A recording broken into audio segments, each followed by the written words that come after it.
Ma cousine a publiquement humilié mon fils autiste devant des dizaines de personnes. Alors on est parti. Et ensuite, elle a eu l'audace d'appeler les services sociaux pour essayer de me faire retirer la garde de mon fils, sans se douter une seconde à quel point la situation allait vite se retourner contre elle. Quand ma cousine Vanessa a annoncé son mariage, mon fils Mikey a été la première personne à qui je l'ai dit. Mikey est atteint d'un trouble du spectre autistique de niveau moyen, et bien souvent, mes amis ou connaissances me demandent expressément de ne pas le faire venir à leurs événements, ce qui fait qu'on n'y va jamais ensemble. Mais j'étais persuadé que ma tante ferait preuve de plus d'ouverture. Quand je lui ai annoncé la nouvelle, Mikey a sauté de joie en battant des mains. « Vraiment, papa? Vraiment? Je peux venir ?» Quand je lui ai crié un grand « oui », il s'est jeté dans mes bras et on a tourné ensemble dans le salon. Un de ses traits caractéristiques, c'est qu'il s'émerveille des petites choses de la vie. Il est sincèrement heureux pour des choses que d'autres considèrent insignifiantes. Sur le chemin de la répétition du mariage, je l'ai préparé du mieux que je pouvais. Ne pas parler pendant la cérémonie, essayer de rester calme. C'est le grand jour de la mariée, pas le nôtre, etc. Il semblait attentif, alors je pensais que tout allait bien se passer. Mais au milieu de la répétition, Mikey a commencé à sourire de toutes ses forces. Il ne fait ça que lorsqu'il est profondément heureux. Je lui ai serré la main en retour, pour lui dire silencieusement que moi aussi j'étais content. On ne disait pas un mot, littéralement. Mais quand Vanessa est arrivée en haut de l'allée, elle a lancé un cri perçant. « Excusez-moi, qu'est-ce qu'il fait là, lui ?» Mon cœur a chuté. J'ai tourné la tête vers Mikey, qui souriait encore, sans comprendre qu'elle parlait de lui. Personne n'a réagi, mais au lieu de poursuivre la répétition comme si de rien n'était, Vanessa s'est retournée vers son fiancé et s'est mise à hurler comme une furie. « Je croyais que tu lui avais dit de ne pas venir !» Elle pointait Mikey du doigt, et il a commencé à pleurer. Quelques personnes dans l'audience chuchotaient avec malaise, et j'ai même vu certains regards désapprobateurs dirigés vers elle. Mais malheureusement, ils étaient minoritaires. La plupart hochèrent la tête comme si c'était la pire chose qu'ils aient jamais vue. J'avais envie de hurler, de dire à tout le monde à quel point elle était cruelle, de lui balancer des mots terribles. Mais je n'ai rien dit, parce que je voulais rester un bon exemple pour Mikey. Alors on est juste parti. Dès qu'on a mis un pied dehors, Mikey a fondu en larmes. « Pourquoi elle t'a dit ça, papa ? C'était si méchant. » Je l'ai remercié intérieurement de ne pas avoir compris qu'elle parlait de lui. « Fiston, certaines personnes sont malheureuses à l'intérieur, et elles font du mal aux autres pour se sentir mieux. » Heureusement, ce n'était que la répétition. 2 jours plus tard avait lieu la vraie cérémonie. Mikey pensait que la première était la vraie, alors il n'a rien dit quand je l'ai laissé avec la babysitter ce jour-là. Je suis plutôt du genre à respecter les traditions du mariage, alors j'ai laissé Vanessa vivre son grand jour tranquillement. Mais au dîner, j'ai tapé sur mon verre pour faire un discours. Toute la salle est devenue silencieuse. Vanessa a profité du moment pour articuler silencieusement « Merci de ne pas l'avoir amené ». Je lui ai souri, mais pas pour les raisons qu'elle croyait. Comme vous pouvez le constater, je suis ici sans mon merveilleux fils Mikey. Un silence tendu a envahi la pièce, mais je m'en fichais. Beaucoup d'entre vous ne voulaient pas de lui ici aujourd'hui. Pourtant, il voulait tout de même dire quelques mots. J'ai sorti mon téléphone et j'ai lancé un enregistrement. C'était Mikey, que j'avais discrètement enregistré, en train de parler de son bonheur pour Vanessa et son mari, avec les mots d'un petit garçon de 7 ans. Entendre sa voix, si pleine d'innocence et de joie, m'a bouleversé. Et les autres aussi. Plusieurs personnes à la table ont essuyé une larme. Vanessa, elle, avait l'air furieuse, rouge de colère. Mais elle a quand même levé son verre, comme le reste de la famille. Ce que je ne savais pas, c'est que ce moment serait le calme avant la tempête. Le lendemain, à peine 24 heures plus tard, on a frappé à la porte. Ce n'était pas Vanessa, c'était les services sociaux. Ils m'ont posé quelques questions vagues avant d'entrer de force pour inspecter mon domicile. J'étais complètement déboussolé. Une des femmes notait chaque détail sur son bloc-notes. Le matelas sans cadre à cause des troubles sensoriels de Mikey. Noté. Le plastique sur les meubles à cause des accidents liés à sa condition. Noté. Les verrous sur les placards pour sa sécurité. Tout noté comme si c'était des preuves de négligence. J'ai essayé de lui expliquer son autisme, mais elle a murmuré « c'est ce qu'ils disent tous », avant d'appeler sa supérieure. Elle avait l'air de sortir tout juste de l'université. Après avoir raccroché, elle m'a annoncé qu'ils devaient procéder à un retrait d'urgence et qu'ils allaient en placer Mickey chez son plus proche parent. J'ai tout de suite proposé sa grand-mère. Les 72 heures suivantes ont été un enfer. Je me sentais impuissant, vidé, écœuré. Et plus que tout, j'étais en colère. Je savais que Vanessa était derrière tout ça, et je comptais bien faire en sorte qu'elle le paie. Ce n'était plus une histoire de mariage. Elle voulait me voler mon fils. Dans ma maison silencieuse, entourée des jouets et vêtements de Mikey, j'ai commencé à passer des appels. D'abord à un avocat spécialisé dans les droits des familles et des enfants en situation de handicap. Puis à ma mère qui m'a confirmé qu'on n'avait pas confié Mikey à elle malgré ma demande. Ensuite à sa pédiatre spécialisée en développement, qui était indignée. Personne ne touche à cet enfant. Personne, a-t-elle dit. Vanessa ne savait pas ce qu'elle avait déclenché. Le lendemain matin, j'ai rassemblé tous les documents liés aux soins de Mickey. Dossiers médicaux, évaluations, projets pédagogiques individualisés, lettres du pédiatre, tout ce qui pouvait prouver que j'étais un bon père. Mes mains tremblaient. J'étais incapable de trier les papiers correctement. Je ne cessais de penser à Mikey. Est-ce qu'il avait ses médicaments? Est-ce qu'il comprenait ses besoins sensoriels? Est-ce que quelqu'un pensait à lui donner sa couverture spéciale le soir? J'ai rappelé sa pédiatre, la docteure Chen, pour lui demander une lettre détaillant ses besoins. Elle était furieuse. Je suis sa docteure depuis 5 ans. Ses aménagements sont médicaux, pas du tout de la négligence. Elle était outrée. Je vous envoie une lettre dans l'heure, et je suis prête à témoigner si nécessaire. Pendant que j'attendais, j'ai aussi contacté ma voisine Morgane, qui est enseignante spécialisée. Elle connaît Mikey depuis qu'il a 4 ans et m'a aidé à mettre en place de nombreuses stratégies à la maison. Elle a accepté tout de suite de faire une attestation. C'est insensé. Je vous vois avec Mikey tous les jours. Vous êtes le père le plus dévoué que je connaisse. Vers midi, j'avais une petite pile de documents. Je me suis rendu au cabinet de l'avocate que j'avais contactée, Elizabeth Reyes. Elle est spécialisée dans les dossiers d'enfants en situation de handicap et elle m'avait été chaudement recommandée par un groupe de soutien parental. Son cabinet était petit mais chaleureux, décoré de dessins d'enfants accrochés au mur. Elizabeth était professionnelle et attentive, prenant des notes détaillées pendant que je lui racontais tout, de l'invitation au mariage jusqu'à la visite des services sociaux. « Vous pensez que votre nièce a fait cet appel pour se venger de l'enregistrement ?» demanda-t-elle en arquant un sourcil. J'ai hoché la tête. Je sais que ça peut paraître paranoïaque, mais le timing est bien trop parfait. Moins de 24 heures après ce discours au mariage, les services débarquent. Elisabeth n'a même pas semblé surprise. Malheureusement, les fausses accusations auprès des services de protection de l'enfance pour se venger, ça arrive plus souvent qu'on ne le croit. Mais elle avait une bonne nouvelle. On pouvait se défendre. Elle m'a expliqué que le retrait d'urgence nécessitait une audience sous 72 heures. On devait être prêt à présenter notre version des faits, avec des documents et des témoins capables de confirmer mes compétences parentales. En attendant, je vais déposer une requête d'urgence pour obtenir un droit de visite. Ils n'ont pas le droit de vous empêcher de voir Mikey pendant l'enquête. Je suis sorti de son bureau avec une liste de choses à faire longue comme le bras, et je me suis dirigé directement vers l'école de Mikey. La directrice, Madame Taylor, a été stupéfaite en apprenant ce qui s'était passé. Elle a immédiatement consulté le dossier de Mickey et promis d'écrire une lettre attestant de ses progrès et de nos réunions régulières. « Je vous ai vu avec lui à chaque événement scolaire », m'a-t-elle dit. « N'importe qui vous observe 5 minutes comprend combien vous l'aimez. » Sur le chemin du retour, j'ai reçu un appel de ma mère. Sa voix était pleine de colère contenue. « Je viens de parler à ta tante Linda. » Apparemment, Vanessa lui a dit que Mickey avait complètement perdu le contrôle pendant la répétition et que tu n'avais rien fait pour le calmer. J'ai senti mon sang bouillir. Quoi?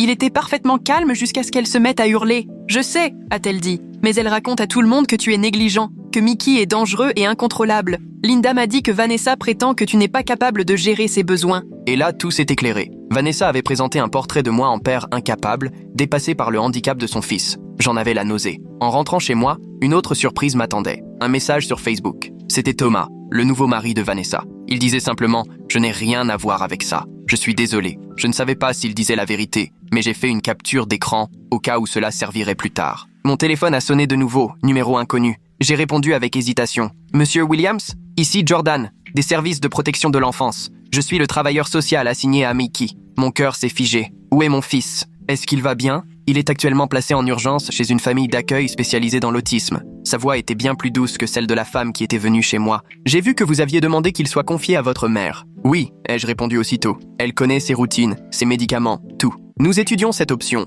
mais je voulais vous informer que vous avez été autorisé à une visite supervisée demain à 14h dans nos locaux. J'ai failli m'effondrer de soulagement. Merci, je serai là. Dès que j'ai raccroché, j'ai appelé Elisabeth pour la tenir au courant. Elle était satisfaite de l'autorisation de visite, mais m'a averti. Ils vont observer vos interactions de très près. Restez naturel, mais calme, même si Mikey est bouleversé. Ne dites rien contre les services sociaux, et surtout, pas un mot contre votre nièce. Cette nuit-là fut la plus longue de ma vie. J'ai tourné en rond dans la maison, incapable de rester assis. Je suis allé plusieurs fois dans la chambre de Mikey, m'attendant à le voir allongé avec ses peluches dinosaures. Mais le lit vide me faisait mal. J'ai fini par m'endormir par terre, juste pour me sentir un peu plus près de lui. Le lendemain, je suis arrivé au bureau des services sociaux 1 heure à l'avance, tenant dans mes bras son jouet préféré, un petit poulpe bleu en peluche qu'il appelait Squish. La salle d'attente était sinistre, avec des affiches délavées et des sièges inconfortables. Chaque minute semblait durer une éternité. Et puis enfin, ils ont amené Mikey. Il avait l'air épuisé, avec des cernes marquées. Mais dès qu'il m'a vu, tout son visage s'est illuminé. « Papa !»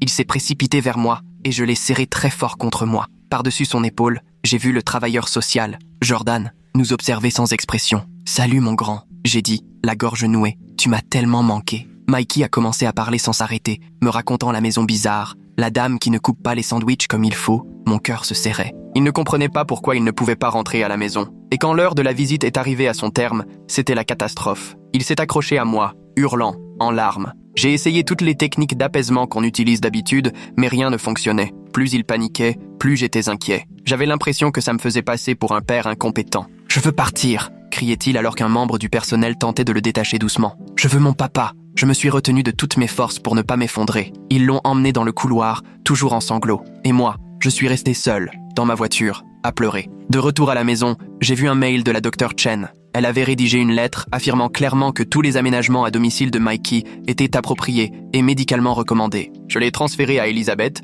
au moment où mon téléphone a sonné à nouveau. C'était ma mère. Ils viennent inspecter ma maison demain pour voir si je peux accueillir Mickey provisoirement. C'était une avancée. C'est super, maman. Ils ont dit autre chose ? Elle a marqué un temps d'arrêt. Ils ont parlé de préoccupations supplémentaires concernant ta manière de t'occuper de Mickey. Mon estomac s'est noué. Préoccupations supplémentaires ? De qui ça vient ? Ils ne veulent pas dire. Mais j'ai ma petite idée, a-t-elle dit d'un ton glacial. Vanessa persistait. Je me demandais quelles nouvelles histoires elle avait inventées cette fois. J'étais tellement en colère que j'ai fait quelque chose que je n'aurais sans doute pas dû. Je l'ai appelée. À ma grande surprise, elle a répondu. « Qu'est-ce que tu veux ?» a-t-elle lancé, froide. « Je veux savoir pourquoi tu essaies de m'enlever mon fils », ai-je dit en tentant de garder mon calme. Elle a ricané. « Je ne fais que faire part de préoccupations légitimes. Mikey a besoin d'un encadrement professionnel, pas de tes excuses. Il a un encadrement professionnel. Il a des médecins, des thérapeutes et il est toujours incapable de se tenir correctement en public, m'a-t-elle coupé. Ce qu'il a fait à ma répétition prouve que tu ne sais pas le gérer. J'étais abasourdi. Il était parfaitement calme,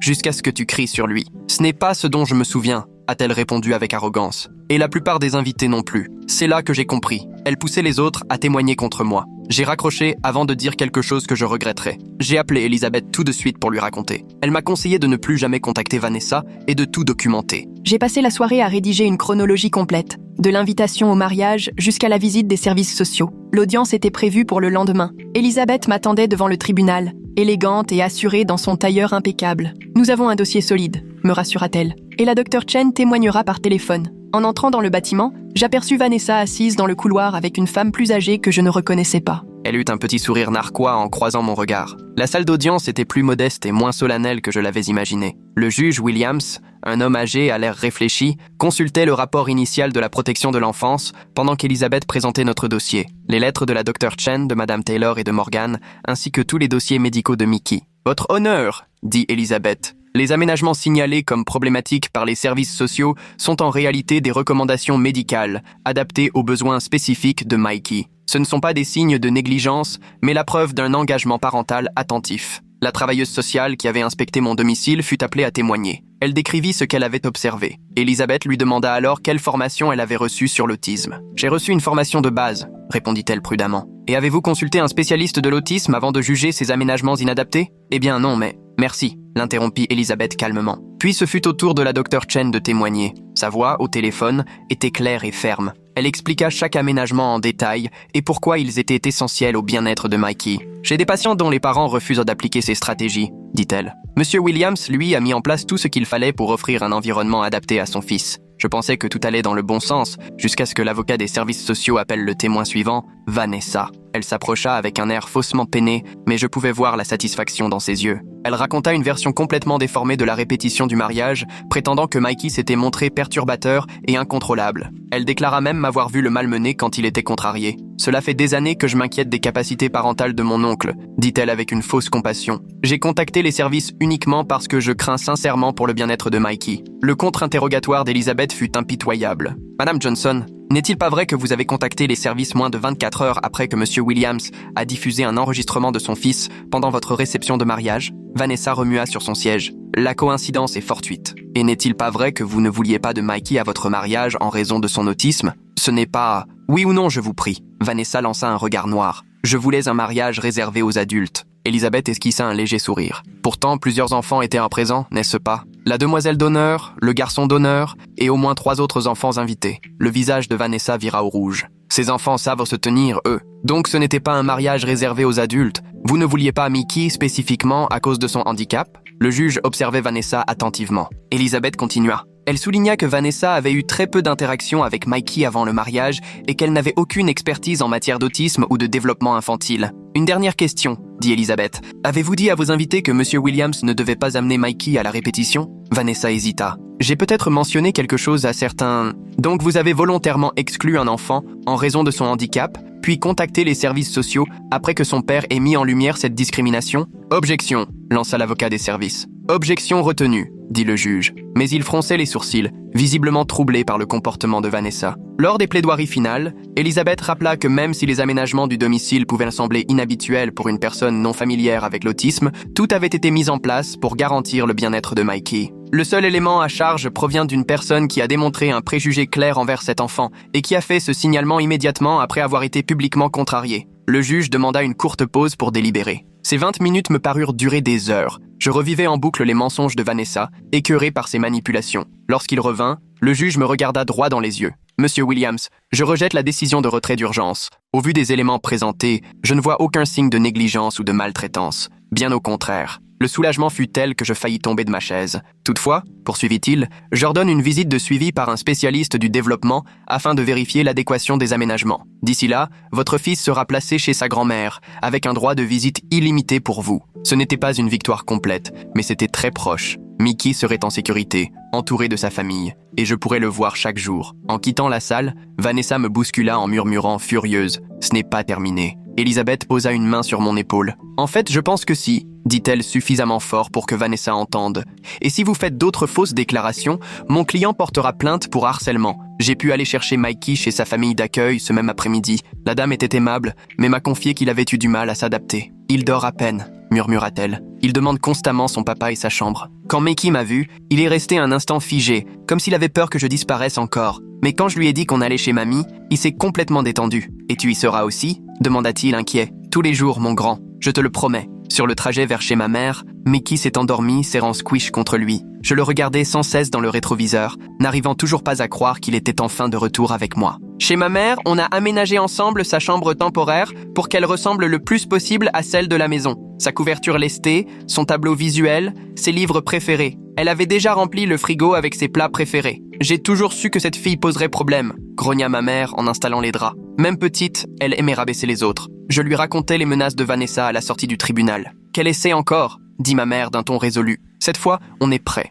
Cette nuit-là, j'ai dormi sur un matelas gonflable à côté du lit de Mikey. Vers minuit, je l'ai senti debout près de moi, les joues trempées de larmes. « Qu'est-ce qu'il y a, mon cœur ?» lui ai-je demandé en l'enlaçant. « J'ai fait un cauchemar. » chuchota-t-il. La dame méchante m'a encore emmené. Je l'ai serré fort, lui jurant que plus jamais personne ne l'éloignerait de moi. Il s'est rendormi dans mes bras. Je l'ai ensuite remis doucement dans son lit. Le lendemain matin, j'ai reçu un appel de Jordan, le travailleur social. Le spécialiste devait venir inspecter ma maison le jour suivant. On s'est arrangé pour que Mikey soit présent, afin qu'il puisse observer notre quotidien. Pour ce que ça vaut, m'a dit Jordan après avoir consulté la lettre de la Dr Chen et la décision du juge, je ne m'attends à aucun problème. J'ai passé la journée à nettoyer de fond en comble et à tout organiser. Ma mère m'a aidé à préparer le classeur de Mikey. Médicaments, emploi du temps, séance de thérapie. Ce soir-là, j'ai reçu un texto étrange, d'un numéro inconnu. Consulte tes emails. Tu dois voir ça. J'ai ouvert ma boîte de réception et trouvé un message sans objet, accompagné d'une pièce jointe. C'était une vidéo. J'ai cliqué sur « Lecture »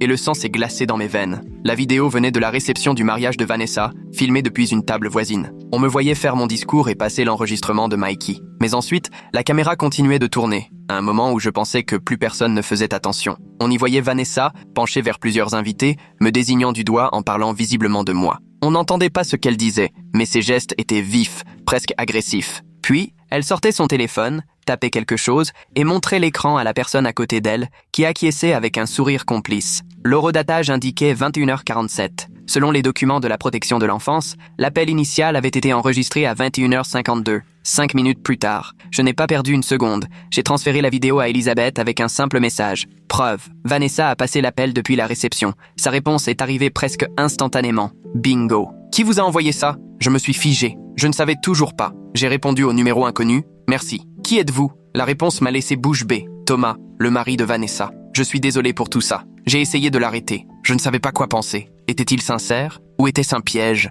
J'ai préféré rester prudent. Pourquoi m'aider? Ai-je répondu. Parce que ce qu'elle fait est injuste. Elle est obsédée par l'idée de te faire payer l'humiliation du mariage. Elle a même poussé l'une de ses demoiselles d'honneur à faire une fausse déclaration aux services sociaux. C'était énorme. J'ai appelé Elisabeth et lui ai lu tous les messages. Elle m'a conseillé de lui demander s'il accepterait de faire une déclaration, mais surtout de ne pas le brusquer. Soyez prudent, m'a-t-elle averti. Si Vanessa découvre qu'il vous aide, cela pourrait empirer les choses. J'ai donc envoyé un nouveau message à Thomas. Seriez-vous prêt à témoigner auprès des services sociaux? Il a mis près d'1 heure à répondre. Je vais y réfléchir. Mais Vanessa ne doit surtout pas savoir que ça vient de moi. Le lendemain, c'était le jour de la visite du spécialiste. La docteure Ramirez était tout l'opposé de la première intervenante. Plus âgée, expérimentée, humaine. Dès son arrivée, elle s'est mise à hauteur de Mickey pour lui parler. Elle lui a demandé de lui montrer sa chambre, ses jouets, son tableau de planning. Elle l'a traité avec respect, pas avec pitié. Elle a passé 2 heures à nous observer, posant des questions pertinentes sur notre routine et observant comment Mikey et moi interagissions. Elle a hoché la tête en découvrant son coin sensoriel, son emploi du temps visuel, ses cartes de communication en images. « Vous avez créé un environnement extrêmement adapté », m'a-t-elle dit à la fin. Mon rapport en tiendra compte. J'ai senti un énorme poids s'envoler. On approchait enfin de la sortie de ce cauchemar. Il ne manquait plus que son rapport officiel, et Mickey pourrait rentrer à la maison pour de bon. Le soir venu, j'ai reçu un autre message de Thomas. « Vanessa sait que quelqu'un t'a envoyé la vidéo. Elle est furieuse. Fais attention. » Avant que je puisse répondre, mon téléphone a sonné. C'était Jordan, des services sociaux. « Monsieur Williams, je vous appelle car nous avons reçu un nouveau signalement concernant Mikey. Mon cœur s'est serré. Encore, le signalement affirme que vous médicamentez votre fils de manière excessive pour contrôler son comportement. Je n'en croyais pas mes oreilles. C'est totalement faux. Tous ces médicaments sont prescrits par la docteure Chen. J'ai les documents pour le prouver. Je vous crois, dit Jordan, la voix lasse. Vu les circonstances et la décision précédente du juge, nous ne donnerons pas suite à ce rapport. Mais je tenais à ce que vous soyez informés. Vanessa était désespérée. Mais le fait que cette nouvelle accusation ait été classée sans suite montrait que les services sociaux commençaient enfin à voir clair dans son jeu. Malgré tout, je ne pouvais pas m'empêcher de craindre ce qu'elle inventerait ensuite. J'ai rappelé Elisabeth pour la mettre au courant. C'est en réalité une bonne chose, m'a-t-elle dit. Plusieurs faux signalements documentés renforcent notre dossier si nous devons entamer une action pour harcèlement. Qu'est-ce que je fais maintenant ? Ai-je demandé. Documentez tout, et je pense qu'il est temps de parler sérieusement d'une ordonnance restrictive. Le lendemain, le rapport de la docteure Ramirez est arrivé. Comme prévu, il était extrêmement positif. Elle concluait que mon domicile était parfaitement adapté aux besoins de développement de Mikey et que notre lien était à la fois solide et rassurant. Elle confirmait également que les traitements et les thérapies étaient appropriés et bien suivis. Dans l'après-midi, Jordan m'a rappelé. En nous basant sur l'évaluation de la docteure Ramirez, nous allons clore le dossier. Mikey peut rentrer chez lui immédiatement. J'étais à 2 doigts de pleurer de soulagement. « Merci, monsieur Williams », ajouta Jordan. « Officieusement, je tiens à m'excuser pour la manière dont tout cela a commencé. La première intervenante aurait dû reconnaître vos aménagements spécialisés pour ce qu'ils étaient. J'ai apprécié sa sincérité. Mais tout ce à quoi je pensais, c'était ramener Mikey à la maison. Je suis allé directement chez ma mère pour lui annoncer la bonne nouvelle. Mikey sautait partout, battant des mains, sa façon d'exprimer une joie immense. Ma mère m'a serré très fort, les larmes aux yeux. Je savais qu'il finirait par voir la vérité, murmura-t-elle. Alors qu'on rassemblait les affaires de Mikey, mon téléphone vibra. Encore un message de Thomas. Je viens d'apprendre que les services sociaux ont classé le dossier. Vanessa prépare autre chose. Reste sur tes gardes. Je fixais le message un long moment, les mains tremblantes. Juste au moment où je croyais que tout ça était enfin derrière nous, Vanessa planifiait déjà sa prochaine attaque. Qu'est-ce que ça voulait dire, bon sang ? J'ai effacé le message et rangé mon téléphone, ne voulant pas que ma mère voie à quel point ça m'ébranlait. Mickey tournait joyeusement dans la chambre, rangeant ses dinosaures, parlant sans arrêt de notre retour à la maison. « Papa, on peut prendre une glace en chemin ? Celle avec les petites billes arc-en-ciel ?» Il vibrait de bonheur. Je forçais un sourire, tentant d'ignorer l'angoisse qui montait. « Bien sûr, mon grand, avec double dose de paillettes !» Je lui ébouriffais les cheveux pendant que ma mère me lançait un regard inquiet au-dessus de sa tête. « Tout va bien ?» murmura-t-elle pendant que Mickey s'occupait de ses peluches. J'ai hésité, puis hoché la tête. Je veux juste le ramener à la maison. On a tout chargé dans la voiture, et ma mère a enlacé Mickey longuement. Je l'ai remercié au moins 50 fois pour tout ce qu'elle avait fait. Le trajet de retour a été rempli des bavardages enthousiastes de Mikey, et, comme promis, on s'est arrêté pour une glace. Rentrer à la maison avec lui après une semaine d'enfer semblait presque irréel. Ce soir-là, une fois Mickey bien installé dans son propre lit, je me suis assis à la table de la cuisine, seul avec mes pensées. Vanessa n'en avait pas fini avec nous. Et moi, je ne pouvais plus vivre dans cette peur constante. Il fallait que je prenne les devants. Le lendemain matin, alors que Mikey prenait son petit déjeuner, j'ai appelé Elisabeth. « J'ai besoin de savoir quelles sont mes options », lui ai-je dit. Thomas affirme que Vanessa prépare quelque chose d'autre. Elisabeth n'a pas hésité. On a plusieurs faux signalements documentés. Ça relève du harcèlement, peut-être même de la diffamation, selon ce qu'elle raconte autour d'elle. On peut envisager une ordonnance restrictive, voire demander des dommages et intérêts. Je veux juste qu'elle nous laisse tranquilles, dis-je, en regardant Mikey aligner ses céréales dans des motifs que lui seul comprenait. Quelle est la manière la plus rapide d'y arriver ? Je vais rédiger une lettre de mise en demeure officielle, répondit Elisabeth. Rien que le fait qu'elle vienne d'un avocat pourrait suffire à la faire reculer. Et si ce n'est pas le cas, cela établira au moins une trace écrite pour une future action en justice. J'ai accepté et elle m'a promis de m'envoyer la lettre par email d'ici la fin de la journée. Pendant ce temps, j'ai appelé la docteure Chen pour lui faire un point sur la situation et pris rendez-vous pour remettre Mikey dans sa routine. Le lendemain, Mikey était de retour à l'école et j'essayais de retrouver un semblant de normalité. Sa professeure, Madame Wilson, avait été incroyablement solidaire tout au long de cette épreuve. Elle avait envoyé des activités à la maison pendant l'absence de Mickey et avait tout mis en œuvre pour que son retour se passe en douceur. Lors du dépôt du matin, elle m'a discrètement pris à part. Je voulais que vous sachiez qu'on est tous de votre côté ici. Tout le personnel est au courant. Si quelqu'un de suspect vient poser des questions sur Mikey, on vous prévient immédiatement. Je l'ai remercié, soulagé d'avoir des alliés attentifs. L'après-midi, Elisabeth m'a envoyé la lettre de mise en demeure. Elle était formelle, percutante, détaillant les actions de Vanessa et la mettant en garde contre les conséquences juridiques si le harcèlement continuait. Je l'ai imprimée, avec l'intention de l'envoyer en recommandé, pour qu'elle ne puisse pas prétendre ne jamais l'avoir reçue. Ce soir-là, j'ai aidé Mikey à prendre son bain quand la sonnette retentit. « Reste ici une minute, mon grand. » Je me suis essuyé les mains en vitesse et suis allé voir à travers le Judas. Mon estomac se serra. C'était Vanessa. Une fraction de seconde, j'ai envisagé de ne pas ouvrir. Mais une autre partie de moi savait que c'était peut-être ma chance de mettre fin à tout ça. J'ai ouvert la porte, mais me suis planté fermement sur le seuil. « Qu'est-ce que tu veux ?» ai-je demandé froidement. Vanessa n'était pas maquillée. Son visage semblait fatigué. « Rien à voir avec le mariage ou le tribunal. J'ai besoin de te parler, » dit-elle. « Je n'ai rien à te dire. En fait, j'étais justement en train de t'envoyer ça. » Je pris la lettre sur la table d'entrée et la lui tendis. Elle la lut rapidement. « Des menaces légales. Très mature. Tu as menti pour tenter de me faire retirer mon fils. Tu t'en sors bien avec juste une lettre. » Son visage se durcit. « Tu m'as humilié devant tout le monde à mon mariage. » « Tu t'es humiliée toute seule en criant sur un enfant en situation de handicap, » ai-je répliqué. « Maintenant, quitte ma propriété avant que je n'appelle la police. » Je commençais à refermer la porte, mais elle bloqua avec son pied. « Attends, Thomas m'a quitté. » Je me figeais. « Quoi ? Il m'a quitté ?» répéta-t-elle, sa voix tremblante. « Il y a 3 jours, il m'a dit qu'il ne pouvait pas être avec quelqu'un capable de faire ça à Mikey. » Je restais sans voix. Une partie de moi ressentait une pointe de justice, mais face à sa détresse, ce sentiment sonnait creux. « Ça, c'est entre toi et Thomas. Ça ne me concerne pas. Et ça ne concerne pas Mickey. C'est lui qui t'aide, n'est-ce pas ?» dit-elle en me fixant. « La vidéo. Ça ne peut être que lui. » Je restais impassible. La dernière chose que je voulais, c'était mettre Thomas dans une situation encore plus difficile. Peu importe qui l'a envoyé. Ce qui compte, c'est que tu as été prise en flagrant délit de mensonge. Et que tu dois arrêter. Définitivement. Son visage se referma. « Tu crois que tu as gagné, hein ? Que tout le monde est de ton côté maintenant. Eh bien, sache que j'ai parlé à d'autres membres de la famille. Je leur ai dit que tu te sers de Mikey pour attirer la sympathie. Je n'en revenais pas. Elle essayait encore de monter les autres contre nous. « Pars !» ai-je lancé en poussant la porte contre son pied. « Les gens me croient, » continua-t-elle. « Papa ?» fit une petite voix derrière moi. J'ai fini mon bain. Je me retournai. Mickey était là, debout dans le couloir, les cheveux trempés en bataille, en pyjama de dinosaure. En voyant Vanessa, tout son corps se tendit. « C'est la dame méchante », dit-il à haute voix, les mains commençant à battre l'air avec nervosité. Les yeux de Vanessa s'agrandirent. Elle le regardait, vraiment, peut-être pour la première fois. Mikey commença à se balancer, un signe clair d'angoisse montante. « Mon grand, retourne dans ta chambre », lui dis-je doucement. « Je viens te lire ton histoire dans 1 minute. » Mais Mikey ne bougea pas. Il fixait Vanessa avec une intensité rare. Puis, à ma grande surprise, il s'avança. « T'as été méchante avec mon papa, » dit-il, la voix tremblante mais résolue. « À la fête, tu as crié et t'as rendu les gens tristes. » Vanessa ne disait rien. Mikey poursuivit, plus vite. « J'ai rien fait de mal. J'étais calme, comme papa avait dit. Mais toi, t'étais bruyante et méchante. » Ses mains s'agitèrent de plus en plus, mais il continua. « Faut pas être méchant avec les gens. Ma maîtresse, elle dit ça. » J'étais paralysé, les larmes aux yeux. Mon fils prenait sa propre défense,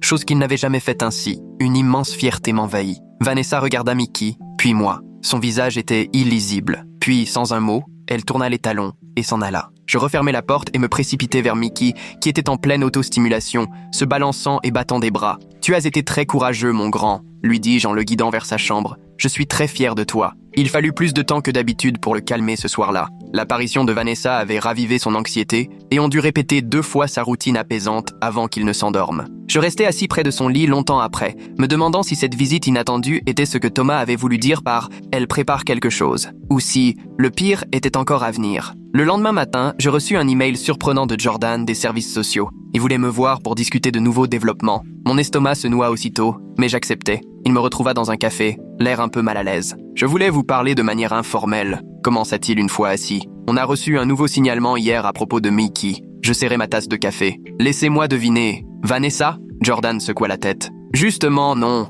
Le signalement vient d'un certain Charles Johnson. Il prétend être votre oncle. » Je clignai des yeux, confus. « Je n'ai pas d'oncle Charles. Attendez, le seul Charles dans la famille, c'est le père de Vanessa, le frère de ma mère. » Jordan acquiesça lentement. « Les accusations sont pratiquement identiques à celles de votre nièce. Trop similaires pour être une coïncidence. Donc maintenant, elle utilise son propre père pour faire les signalements, tout devenait clair. Normalement, on serait obligé d'enquêter, expliqua Jordan. Mais vu le schéma récurrent et l'évaluation très positive de la Dr Ramirez, mon superviseur a classé ce signalement comme potentiellement malveillant. Il s'interrompit un instant. Je ne devrais pas vous dire tout ça, mais je pense que vous méritez de savoir à quoi vous avez affaire. Je l'ai remercié pour l'avertissement, l'esprit déjà en ébullition avec ces nouvelles informations. En rentrant chez moi, j'ai appelé Elisabeth immédiatement et lui ai raconté tout ce que Jordan m'avait confié. C'est en fait parfait, dit-elle, avec un ton presque satisfait. Maintenant, on peut démontrer un schéma de harcèlement coordonné. Je vais modifier notre lettre de mise en demeure pour y inclure tous les membres proches de la famille de Vanessa. Pendant qu'Elisabeth s'occupait du juridique, j'ai décidé qu'il était temps de mobiliser mes propres renforts. J'ai appelé ma mère et tout déballé. La visite de Vanessa, le faux signalement de l'oncle Charles, tout. Ma mère était furieuse. « Charles a toujours obéi au doigt et à l'œil de sa précieuse fille », pesta-t-elle. Mais là, ça dépasse les bornes. Je vais convoquer une réunion de famille. J'ai tenté de l'en dissuader, inquiet que ça n'envenime encore plus la situation. Mais elle était catégorique. Il ne s'agit plus seulement de toi et Mickey. Ils traînent toute la famille dans leur vendetta. Tout le monde doit savoir ce qui se passe vraiment. La réunion fut fixée pour le dimanche après-midi, chez elle. Les jours précédents, j'étais une vraie boule de nerfs. D'autant plus quand elle m'annonça qu'elle avait invité tout le monde, y compris Vanessa et ses parents. J'ai organisé un après-midi de jeu chez un camarade de thérapie pour Mikey, afin qu'il ne soit pas exposé à ce stress. Dimanche, j'ai été surpris de voir combien de gens étaient venus. Tantes, oncles, cousins que je n'avais pas vus depuis des années. Apparemment, le drame familial avait éveillé les curiosités. Vanessa arriva avec ses parents, le visage figé dans une expression de calme forcé, qui se fissura dès qu'elle vit la foule réunie. Ma mère prit immédiatement les choses en main. « Je vous ai tous réunis parce qu'il y a une campagne de harcèlement contre mon fils et mon petit-fils », annonça-t-elle une fois tout le monde assis. « Et elle vient de notre propre famille.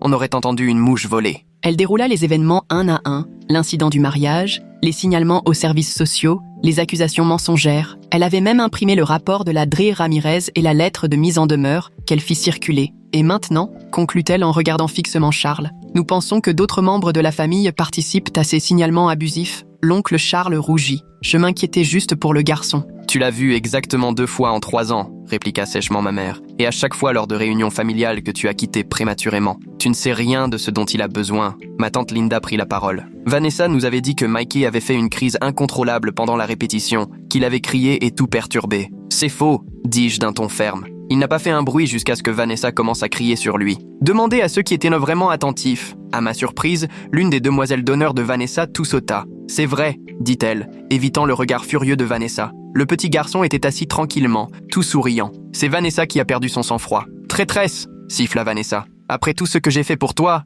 ça suffit, dit une voix derrière elle. C'était Thomas. Je ne savais même pas qu'il venait. Il entra et se posta à mes côtés. Assez de mensonges, Vanessa. J'ai trop longtemps regardé ça sans rien dire. Le mariage, puis convaincre Jenna de faire une fausse déclaration, impliquer ton père. Vanessa balaya la pièce du regard, réalisant qu'elle perdait peu à peu son public. Vous ne comprenez pas, tenta-t-elle. Il m'a humiliée à mon propre mariage. Après que tu aies hurlé sur son fils handicapé, corrigea Thomas. Je t'avais dit de t'excuser. Rien de tout ça ne serait arrivé. L'oncle Charles semblait de plus en plus mal à l'aise, alors que des murmures parcoururent la pièce. Plusieurs membres de la famille échangeaient des regards écœurés. Ma tante Maria, restée silencieuse jusqu'ici, intervint enfin. « Je viens toujours avec ma fille trisomique aux réunions de famille. Tu es en train de dire qu'elle n'aurait pas été la bienvenue à ton mariage ?» Et là, tout bascula. Un à un, les membres de la famille exprimèrent leur déception face au comportement de Vanessa. Certains partagèrent même d'anciens souvenirs où elle avait déjà été blessante ou excluante. C'était comme si des années de rancune retenue venaient d'exploser. Finalement, Charles se leva. « Cette réunion est terminée », dit-il d'une voix tremblante. « Vanessa, Linda, on s'en va. » Mais avant qu'ils ne puissent partir, ma mère se planta devant la porte. « Pas avant que je dise une chose très claire, » lança-t-elle. « Si l'un de vous ose encore faire un faux signalement, contacter les services sociaux ou propager des mensonges à propos de mon fils ou de mon petit-fils, je m'assurerai que chaque membre de cette famille sache exactement qui vous êtes. Et nous utiliserons tous les recours légaux possibles. » La pièce éclata en approbation franche. Vanessa regarda autour d'elle et comprit qu'elle avait perdu. Sans un mot, elle poussa ma mère pour sortir, suivie de ses parents. Thomas, lui, resta. « Je suis désolé de ne pas m'être opposé à elle plus tôt, » me dit-il. J'espérais qu'elle finirait par revenir à la raison. J'ai hoché la tête, encore sous le choc de ce qui venait de se passer. Merci d'être venu aujourd'hui. Ça a vraiment fait une différence. Dans les jours qui suivirent, la famille se rassembla autour de nous d'une façon que je n'aurais jamais imaginée. Ma tante Maria invita Mickey à jouer avec sa fille. Mon oncle James, avec qui je n'avais pas parlé depuis des années, m'appela pour proposer à Mickey une partie de pêche dans sa maison au bord du lac. Les tentatives de Vanessa pour nous isoler s'étaient complètement retournées contre elle. Une semaine plus tard, Elisabeth m'appela avec de bonnes nouvelles. Nous avons reçu des engagements écrits de Vanessa, Charles et Linda. Ils s'engagent à ne plus avoir aucun contact, direct ou indirect, avec vous ou Mikey. Et ils reconnaissent que tout nouveau signalement abusif entraînera immédiatement des poursuites. Alors, c'est vraiment fini ? Demandai-je, n'osant y croire. On dirait bien, confirma-t-elle. Et comment allez-vous, toi et Mickey ? Je jetai un coup d'œil par la fenêtre. Mickey était dans le jardin, examinant minutieusement des insectes avec sa loupe, totalement dans son élément. On va bien, mieux encore qu'avant tout ça. Cette épreuve avait été terrifiante, mais elle avait aussi ouvert des portes inattendues. Pour la première fois, Mickey était véritablement inclus dans la famille. Des gens qui, autrefois, évitaient tout contact, faisaient maintenant l'effort de s'informer sur l'autisme et d'adapter leur comportement. 2 mois plus tard, on assista à un barbecue chez mon cousin William. Mickey était un peu nerveux au début, me tenant fort la main. Mais la fille de tante Maria l'aperçut, accourut et lui attrapa l'autre main. « Viens voir le jet d'eau, c'est trop rigolo !» Il me lança un regard incertain. Je lui fis un signe rassurant. Alors, il se laissa entraîner. Je l'observais jouer avec les autres enfants,